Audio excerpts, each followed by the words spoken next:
하나님 말씀은 마태복음 2장 1절에서 12절 말씀입니다. 신약성경 2페이지에 있습니다. 마태복음 2장 1절에서 12절 말씀. 여러분들 가지고 계신 성경을 보시고 또 앞에 있는 화면을 보면서 한 절씩 교독하도록 하겠습니다. 제가 먼저 1절 읽겠습니다. 헤롯 왕 때에 예수께서 유대 베들레헴에서 나심에 동방으로부터 박사들이 예루살렘에 이르러 말하되 유대인의 왕으로 나시니가 어디 계시냐? 유다 동방에서 그의 별을 보고 그에게 경배하러 왔노라 하니. 헤롯과 온 예루살렘이 듣고 소동한지라. 왕이 모든 백성과 백성의 서기관들을 모아 그리스도가 어디서 나겠느냐 물으니 이르되 유대 베들레헴이오니 이는 선지자로 이렇게 기록된 바 또 유대 땅 베들레헴아 너는 유대 노을 중에서 가장 장대하게 하도다. 내게서 다스리는 자가 나와서 내 백성 이스라엘의 목자가 되리라 하였습니다. 이에 헤롯이 가만히 박사들을 불러 별이 나타난 데를 자세히 묻고 베들레헴으로 보내노 이르되 가서 자기에 대하여 자세히 알아보고 찾거든 내게 구하여 나도 가서 그에게 경배하게 하라. 박사들이 왕의 말을 듣고 갈새 동방에서 보던 그 별이 문득 앞서 인도하여 가다가 자기 있는 곳 위에 머물러 서 있는지라. 그들이 별을 보고 매우 크게 기뻐하고 기뻐하더라. 집에 들어가 아기와 그의 어머니 마리아가 함께 있는 것을 보고 엎드려 아기께 경배하고 보배압을 열어 황금과 유향과 모략을 예물로 드리니라. 그들은 꿈에 여러분에게 돌아가지만 시하심을 받아 다른 길로 목에 돌아가니라. 아멘. 평안하셨습니까? 네. 성경에는 그 많은 신비로운 내용들이 많이 있습니다. 신비로운 내용이지만 허구는 아니고 또 단순한 이야기는 아닙니다. 모든 성경의 내용들은 있었던 사실이고 또 역사적인 사실이 분명합니다. 오늘 제가 여러분들과 함께 이야기를 나눌 사람은 어떤 사람들이냐면 동방박사들입니다. 동방박사들. 우리가 마태복음 2장 1절에서 12절 이 기사를 통해서 예수님 탄생과 뗄래야 뗄 수 없는 사람 중에 한 사람들이 바로 이 동방박사들입니다. 그런데 동방박사들이 누구냐? 이것은 참 여러 가지 의문을 가지고 있습니다. 왜냐하면 성경에 구체적으로 그 사람들의 국적이라든지 어떤 일을 한다든지 아주 자세한 내용은 나와 있지 않기 때문에 조금 신비롭기도 합니다. 그러나 우리가 오늘 본문 말씀을 통해서 읽었던 것처럼 아기 예수님의 탄생을 동방박사들이 멀리 살고 있는 동방박사들이 그 사실을 알고 예수님을 경배하기 위하여 멀리 찾아왔다는 사실. 그리고 그들이 예수님을 경배하고 예물을 드렸는데 그 예물이 굉장히 의미가 있었다는 사실. 황금과 유향과 몰약이 마치 예수님을 상징하는 듯한 그런 의미를 가지고 있어서 이 동방박사들에 대한 이야기를 예수님 탄생에 대해서 이야기할 때마다 빼놓을 수 없는 게 바로 이 박사들의 이야기입니다. 자, 동방박사들은 누구인가? 우리가 그것을 알아야 되는데 동방박사들은 말 그대로 국적이 없습니다. 그러나 동방이라고 한 거 보니까 동쪽에 있는 사람들이었어요. 여기서 말하는 동쪽은 이스라엘을 중심으로 동쪽을 말하겠죠. 마태복음에서 기록하고 있는 것을 보니 유대인이었던 마태가 동방박사들이라고 표현한 것은 동쪽에 있는 사람들이었어요.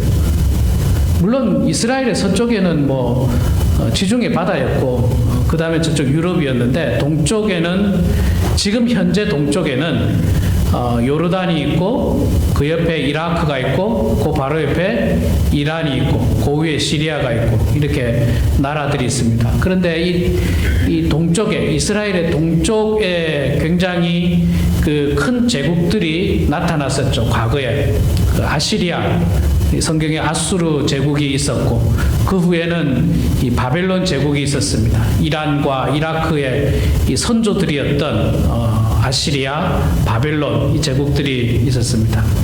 그래서 이 예수님 당시에 동방이라고 하면 지금 현재 이라크 쪽이라든지 이란 쪽에 있는 사람들을 이야기합니다. 그래서 이 바벨론의 후예들이라든지 아니면 이 페르시아인들의 후예들 가운데 별을 연구하는 사람들이 바로 동방박사였다. 그렇게 알 수가 있습니다. 그런데 이 동방박사들이 그냥 뭐 만들어진 사람들이냐, 신화적인 내용이냐, 그렇지 않습니다.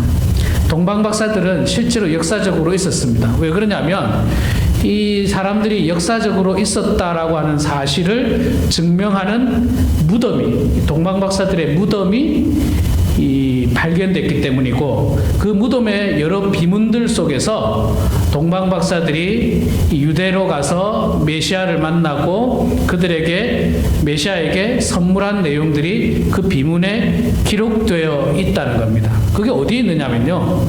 지금 현재 이란 북쪽에 있는 우르미에라고 하는 지역에 그 교회가 있다고 합니다.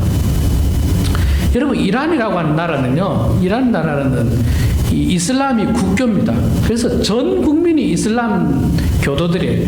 국민의 99%가 이슬람 교도입니다. 근데 원래 이 사람들이 이슬람 교도가 아니었고 이 6세기 이전, 7세기 이전에는 원래 그들이 조로아스터교라고 하는 그들의 종교가 있었습니다.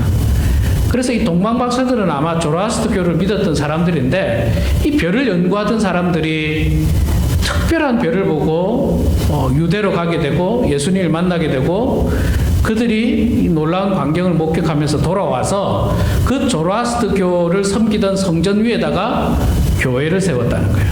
교회를. 그리고 그 교회가 지금까지 남아있답니다. 2000년이 지난 지금. 물론 그 중간에 재건이 되기도 하고 이렇게 리모델링이 되기는 했지만 여전히 남아있습니다. 여러분 생각해 보십시오. 이 이슬람 국가 이란에서 기독교 교회가 있다는 사실은 대단히 특별한 일입니다. 99%가 이슬람 교도들인데 그 안에 기독교 교회가 하나 존재하고 있는데 그 교회가 바로 동방박사들의 묘지 교회라는 겁니다. 지금 현재도 남아있어서 이란을 관광하게 되면 그 지역을 볼 수 있다고 합니다. 인터넷 들어가니까 그 교회들이 존재하고 있고 그 교회 밑에는 보통 캐톨릭 과거에는 어떻습니까? 교회 밑에 뭐가 있습니까? 그 묘지가 있죠. 묘지들이 있지 않습니까? 그래서 그 동방박사들이 묻혔던 묘지에는 반드시 비문이 있습니다. 누구의 묘지인지 뭐 써야 될 거 아닙니까? 그리고 누가 살다가 죽었다든지 뭐 그런 내용인데 그 동방박사들의 내용이 있고 이 동방박사들의 이름도 거기에 다 기록이 되어 있다고 합니다. 그래서 제가 이것을 보면서 언젠가는 여기도 한번 가서 꼭 구경해 보고 싶다 그 생각을 했습니다. 그래서 이 동방박사들의 기사가 결코 거짓이 아니고 또 만들어낸 이야기가 아니라 분명한 역사적인 사실이었다는 겁니다. 그리고 그 당시에는요, 이 동방박사들 그 당시에 그 지역의 사람들은 대단히 점성술 그리고 별을 관측하는 일이 굉장히 발달했답니다. 그 학문이 굉장히 발달해서 한평생 별을 관측하고 연구했는데 여러분 이 별이라고 하는 게 그렇지 않습니까? 굉장히 하나님께서 질서정연하게 만드셨습니다. 그래서 별로 흐트러짐이 없어요. 뭐 예를 들어서 뭐 우리가 잘 알고 있는 뭐 북극성이 항상 있는 곳에 있지 않습니까? 계절 따라 있는 곳에 있는데 갑자기 그게 움직인다든지 뭐 다른 곳에 간다든지 이런 일이 거의 없습니다. 별은 항상 그 자리에 존재합니다. 우리가 살고 있는 이 지구가 늘 그 자리에 존재하면서 1년 내내 태양을 주위로 아주 질서 있게 거의 같은 궤도로 도는 것처럼 모든 별들이 그렇게 도는데 어느 날 갑자기 이 동방 박사들이 별을 연구하는데 특별한 별을 본 것 같아요. 아주 특별한 별을 본 것 같아요. 보지도 못했던 별, 그리고 어떤 궤도를 향해서 도는 별이 아니라 뭔가 어딘가를 향해서 나아가는 별, 그런 별을 보면서 그들이 이것은 보통 일이 아니다. 이 별을 쫓아가서 뭔가 특별한 일들이 생길 것 같은, 혹은 특별한 위인이 날 때, 옛날부터 특별한 위인이 날 때 이 별의 움직임이 있었다고 하는 이야기가 있었기 때문에 이것도 역시 마찬가지로 특별한 위인이 날 것이다. 그런 생각을 가지고 동방 박사들이 별을 향해서 쫓아갔습니다. 어디까지 갔느냐면 서쪽으로 가다 보니 이스라엘까지 갔죠. 예루살렘까지 갔습니다. 예루살렘에 가서 이 헤롯이 다스리고 있던 그 예루살렘에 가서 물어봅니다. 혹시 별에 대한 이야기를 알고 있느냐? 헤롯이 자기는 잘 모르니까 유대인 학자들을 불러서 뭐 이런 일들이 있느냐 물었더니 유대인 학자들이 그렇게 얘기했죠. 원래 이 땅을 통치할 메시아가 베들레헴에서 날 것을 이미 구약에서 예언하고 있습니다. 라고 말씀을 했던 겁니다. 그래서 동방 박사들이 그 힌트를 얻고 유대 베들레헴을 향하고 때마침 베들레헴으로 향하는데 그 별이 그쪽 방면으로 자신들을 인도하고 있었던 겁니다.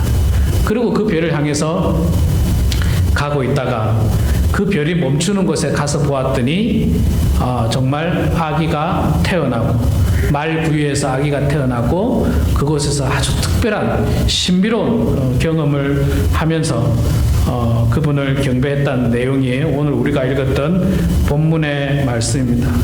자, 그러면 이 동방 박사들은 어떻게 예수님을 맞이했는가? 무엇을 했는가? 우리가 말씀을 통해서 볼 수 있는데 이란의 그 우르미에 지역에서 지금도 그 우르미에 지역이 있습니다. 구글 지도에 찾아보면 우르미에 큰 호수 옆에 우르미에 지역인데 거기서 이스라엘까지 걸어가면 굉장히 먼 거리예요. 나라를 두 개나 거쳐야 됩니다. 이라크를 거쳐야 되고 요르단을 거쳐야 되고 그 다음에 이스라엘. 굉장히 먼 거리를 그들이 별을 보면서 따라갔다는 겁니다. 아주 특별한 사람이 태어날 것이고 아주 특별한 일들이 일어날 것이라고 하는 확신을 가지고 그들이 쫓아갔습니다. 그래서 급기야는 이 유대 베들레헴에서 말 부위에서 아기 예수님을 만나게 되고 그들은 그분께 경배하게 되는데 오늘 우리가 읽었던 10절 말씀에 보면 그 만나는 장면이 나오는데 10절에 그들이 별을 보고 매우 크게 기뻐하더라. 집에 들어가 그 별이 멈춘 그 집 앞에 갔을 때 굉장히 기뻐했다.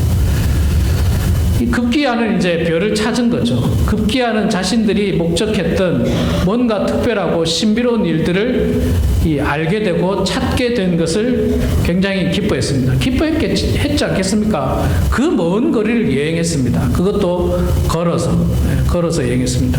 낙타를 타고 여행했을 수도 있을 텐데 어쨌든 뭐 짧은 거리가 아니라 정말 먼 거리를 이 여행을 했고 급기야 이제 그 끝을 보게 된 것입니다. 그래서 그들은 굉장히 기뻐했는데 이제 아기 예수님의 탄생 그리고 장차 이스라엘을 구원하고 온 인류를 구원하실 그 메시아를 향해서 만나게 된 것을 굉장히 기뻐했는데 우리도 이 성탄절을 준비하면서 기쁜 마음으로 늘 준비를 해야 됩니다. 예수님께서 이 땅에 오신 것은 나의 죄를 구속하기 위하여 나를 구원하시기 위해서 예수님께서 이 땅에 오셨습니다. 예수님께서 이 땅에 오시지 않는다면 우리는 죄로 말미암아 죽을 수밖에 없었고 죄의 노예로 여전히 비참한 생활을 할 수밖에 없었던 것입니다. 하나님께서 이스라엘 백성들을 출애굽시키지 않으셨다면 이스라엘 백성들은 여전히 애굽에서 노예 생활을 할 겁니다. 피라미드를 만들고 스핑크스를 만들고 지금에 있는 그 많은 이 애굽에 있는 건축물들 뭐 아주 신비로운 건축물들 그 다 유대인들이 한 거예요. 유대인들이 노예 생활하면서 그것들을 만들어낸 겁니다. 어마어마한 노동 저는 뭐 이집트를 가보지 않았습니다만 그 피라미드라든지 스핑크스라든지 그런 것들을 보면 굉장히 경이롭다고 그래요. 이 과연 그 옛날에 이런 뭐 들어 올리는 기계도 없었을 텐데 어떻게 이걸 사람들이 일일이 다 하나하나 했을까? 불가사의라고 이야기하지 않습니까? 어떻게 이렇게 했을까? 그런데 그 많은 일들 누가 했느냐? 유대인들이 했어요. 유대인들이 노예로 그 일들을 했습니다. 채찍을 맞아가면서 비참한 생활을 해가면서 그렇게 살던 이스라엘 백성들을 하나님께서 모세를 통해서 출애굽시키죠. 노예로부터 해방을 시키는 겁니다. 마찬가지로 하나님께서 우리를 구원하시기 위해서 죄로부터 구원하시기 위해서 독생자 예수 그리스도를 이 땅에 보내주신 사건이 바로 예수님께서 태어나신 성탄절인 것입니다. 그래서 우리는 그 사실 하나만 가지고 굉장히 기뻐해야 됩니다. 너무 우리 마음에 때가 묻고 세속적으로 변하면요.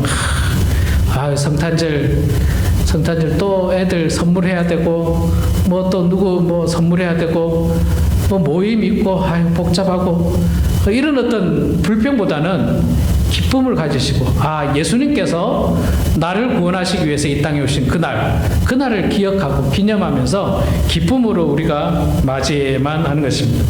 자, 두 번째로 동방박사들이 무엇을 했습니까? 11절에 보니까 집에 들어가 아기와 그의 어머니 마리아가 함께 있는 것을 보고 엎드려 아기께 경배하고, 그렇죠. 아기와 어머니가 함께 있는데 아기에게 경배했다. 성탄절은요, 하나님께 경배하는 날입니다. 성탄절은 하나님께 예배드리는 날이에요. 예배드리는 날. 그래서 성탄절이 되면 이 식구들이 모여서 같이 함께 식사도 하지만 그보다 더 앞서 해야 될 것은 함께 모여서 예배드리는 것이 가장 좋습니다. 우리 다음 주라든지 혹은 24일 날에 우리 예배가 있는데 사랑하는 자녀들이 여러분들을 방문할 수 있을 것입니다. 제가 조금 안타까운 것은 우리 교회는 어떻게 되는지 성도님들이 이게 자꾸 굳어지는 것 같아서 제가 좀 말씀을 드리는데, 여러분 자녀들이 여러분 댁을 방문할 경우 주일날 자녀들과 함께 교회를 출석하십시오. 자녀들이 주일날 집을 방문하면 당연히 교회 안 나가도 된다고 생각하는데 그러지 마시고, 자녀들이 주일날 여러분 댁을 방문하시면 그 자녀의 손을 붙들고 함께 나와서 예배 드리시기 바랍니다. 동방박사들이 그렇게 예배를 드렸어요. 그럼 이제 이렇게 이야기할 수 있죠. 목사님, 우리 아이들은 한국말을 못 알아들었어요. 괜찮습니다. 못 알아들어도 하나님께 예배드리는 마음을 드리는 거지 우리 언어를 드리는 게 아니에요. 여러분, 동방박사들하고 마리아와 요셉과 언어가 통했을까요? 저는 언어가 통했을 거라고 생각하지 않습니다. 나라가 다른데요, 완전히. 유대인들이 히브리어를 사용했을 거고, 뭐 저 사람들은 아랍어를 썼든지 뭐 그 나라의 언어를 썼을 거예요. 동방박사들이 대화가 안 됐을지 모릅니다. 그러나 아기께 경배하는 그 마음이 중요한 거지 언어가 중요한 게 아니에요. 사실 그렇습니다. 저는 이제 언어가 참 이때로는 중요합니다만은, 우리가 한국말을 알아듣는다고 예수를 마음 가운데 영접할 수 있습니까? 나는 한국말을 못 알아들어서 예수를 영접하지 않는다, 이게 아닙니다. 우리가 예수님을 영접하는 것은 언어가 아니라 마음이에요. 마음. 그래서 이렇게 주일날 우리 교회, 우리 여러분 댁에 방문하면 자녀들이 손 붙들고 교회 나와서 예배 드리시고, 특별히 성탄절 때 방문하시게 되면 자녀들 데리고 나와서 예배 드리시기 바랍니다. 제가 24일 날 5시에 미국 교회랑 같이 예배 드릴 때 이 자리가 꽉 찬다고 이야기 드렸잖아요. 왜 꽉 차느냐면 제가 매년 참석할 때마다 봤는데 미국 교인 아닌 사람들이 많아요. 누가 오느냐 하면 보면 그 성도님들의 자녀들이 우르르 오는 거예요. 우르르. 그래서 못 봤던 사람들이 그날 많이 와요. 그러니까 말하자면 자녀들이 부모님 댁을 방문했다가 24일 날 예배가 있어서 다 같이 오는 겁니다. 그러니까 이 자리가 막 좁아요. 너무 많이 와서 한 가정만 와도 그냥 막 여기 옛날에 미국 교인 중에 반주하던 그 반주자님이 아이가 4명입니까? 5명입니까? 조그만 안에 4명인가 5명 다 데리고 와요. 다 데리고 와서 이 앞에 앉아서 예배 드리고. 그리고 전혀 못 보던 젊은 청년들이 많이 와요. 다 그 미국 교회 성도님들의 자녀들이에요.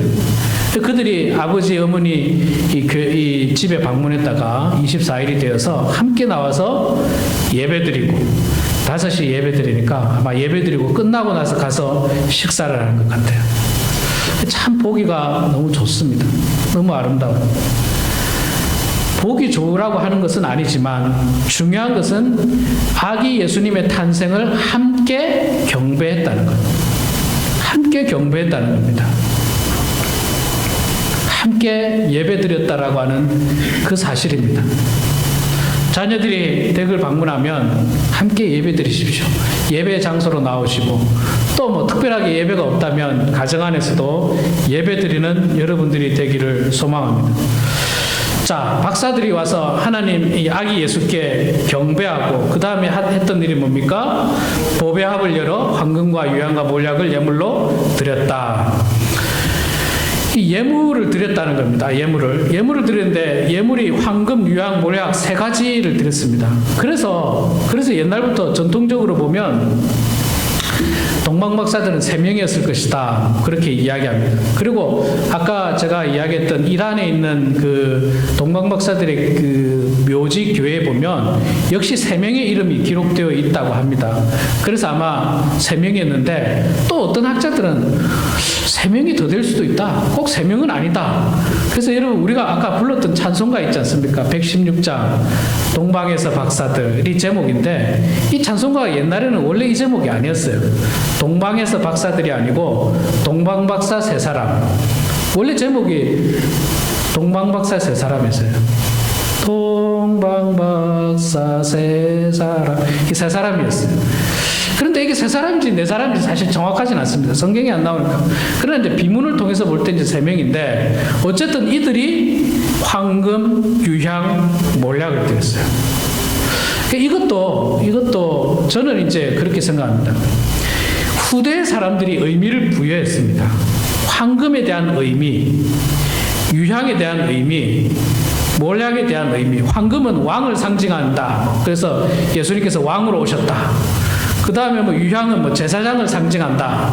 제사장적인 예수님을 표현하고, 몰약은 뭐 이 보통 시신 사람이 죽었을 때 시신이 썩지 말라고 넣는 이 향품인데, 그래서 예수님의 죽음을 상징한다. 굉장히 그럴듯하게 했습니다. 그럴 이유도 있다고 생각합니다. 충분히 그럴 수도 있다고 생각합니다. 그런데 사실 여러분, 이 3가지 공통점은 그거보다 다른 데 있습니다. 이 3가지 공통점이 뭔지 아세요? 가장 값비싼 것들이에요.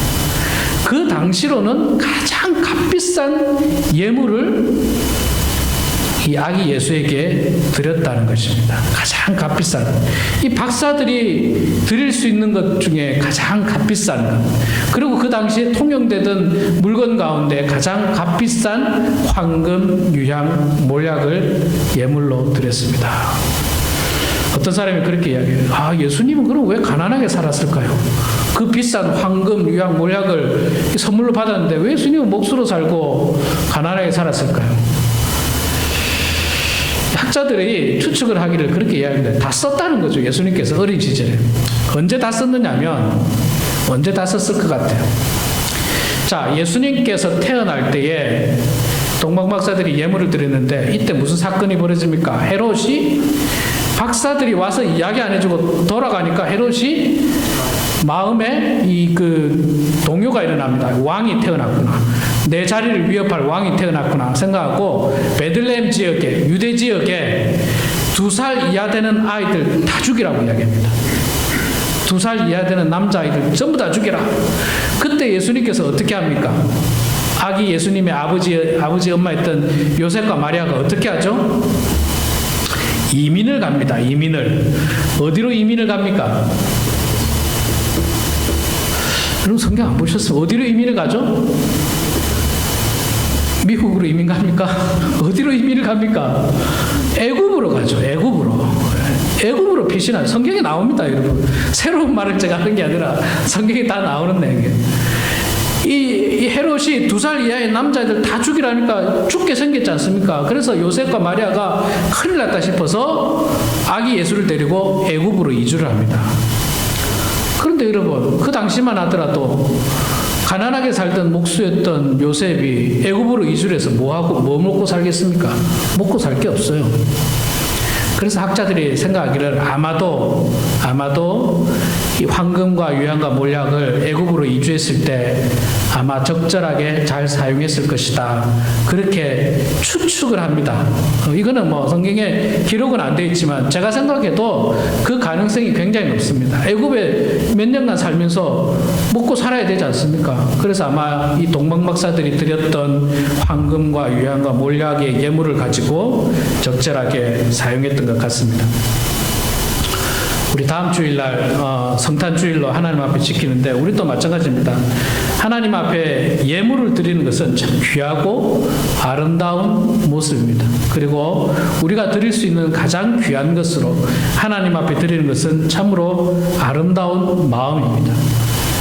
그리고 그 예물을 통해서 예수님은 생명을 부지할 수 있었습니다. 예수님의 가족들은 그 예물을 통해서 살아날 수가 있었습니다. 애굽에서 생활을 할 수가 있었던 것입니다. 우리가 하나님 앞에 예물을 드리면 이 예물이 하나님에게 가는 건 아닙니다. 진짜로 하나님에게 뭐 올라가거나 날아가거나 우리가 하나님에게 뭐 돈을 붙이거나 이런 건 없습니다. 그러나 그리스도의 몸된 교회, 하나님의 아들 예수 그리스도의 몸된 교회가 굉장히 유용하게 사용할 수 있습니다. 하나님의 복음을 전하는 데 사용할 수 있고 하나님의 사랑을 전하는 데 사용할 수가 있는 것입니다. 그래서 우리가 하나님 앞에 예물을 드리는 겁니다. 그리고 그 예물이 예수님과 예수님의 가족의 귀하게 쓰임을 받았던 것처럼 예수님의 피값으로 사신 이 교회가 귀하게 쓰임을 받을 수 있기 때문에 우리가 하나님 앞에 예물을 드리는 것입니다. 그리고 마지막으로 이 동방 박사들이 참 감사한 것은 12절에 보면 그들은 꿈에 헤롯에게로 돌아가지 말라 지시하심을 받았는데 이 꿈은 하나님께 주신 꿈이죠. 하나님께서 동방 박사들의 꿈에 나타나서 왔던 길로 가지 말고 헤롯을 만나지 말고 다른 길로 가라 아마 그렇게 말한 것 같습니다. 왜 그렇습니까? 헤롯에게 갔으면 헤롯이 가만 놔뒀겠습니까? 그 아기 메시아가 어디서 태어났느냐 말하지 않으면 가만 놔두지 않았을 거예요. 목숨이 위협한 지경이었습니다. 그래서 하나님은 그들을 살리시기 위해서 박사들 꿈에 나타나서 다른 길로 가라고 했습니다. 왔던 길도 험하지만 모르는 길을 또 가야 되는 현상이에요. 모르는 길. 왔던 길로 가면 그나마 편한데 그러나 이들은 그 꿈에 나타난 하나님의 음성을 듣고 하나님 말씀대로 순종하여 더 힘들지만 그 길을 선택해서 가게 됩니다. 쉬운 길을 포기하고 어려운 길을 선택해서 가게 됩니다. 우리는 이 땅에 살면서 있잖아요. 그렇지 않습니까? 끊임없이 쉬운 길을 택하려고 합니다. 쉬운 길. 하나님의 말씀의 길보다는 쉬운 길. 그러나 여러분, 하나님께서 결단코 우리에게 사망의 음침한 골짜기로 인도하지 않습니다. 하나님께서는 우리를 반드시 푸른 초장으로 우리를 인도하시는 분이 하나님이십니다.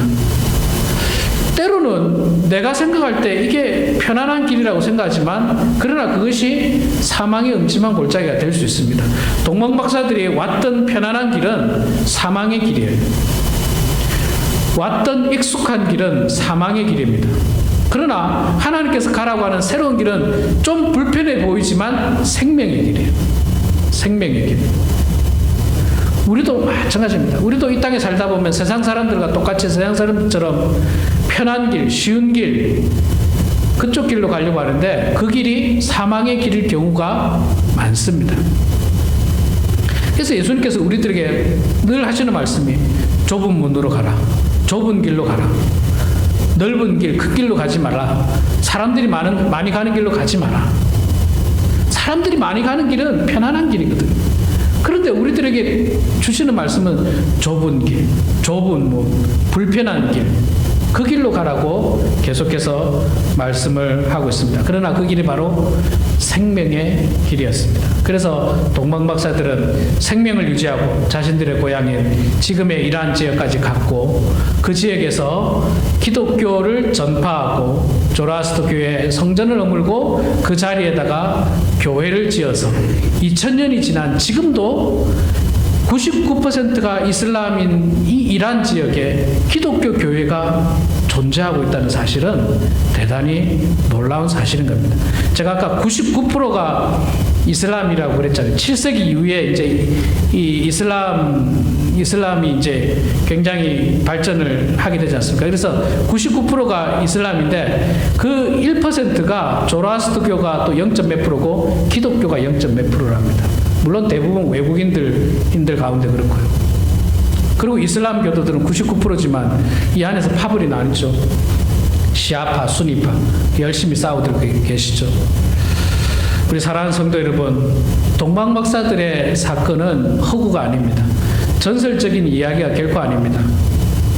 역사적으로 있었던 사실이고 그들이 아기 예수님을 만나서 정성으로 경배했고 정성으로 예물을 올려드렸고 하나님 말씀에 순종하여 그들은 아기 예수님을 보게 되는 큰 은혜와 복을 누렸던 것처럼 우리 사랑하는 성도님 한 분 한 분도 다 이번 성탄절을 기쁨으로 맞이하시고 또 아기 예수님에게 경배하시고 또한 예물을 드려서 또 하나님 말씀에 순종해서 더 축복받게 되는 그런 우리 모든 성도님 되시기를 주의 이름으로 축원합니다. 기도하겠습니다.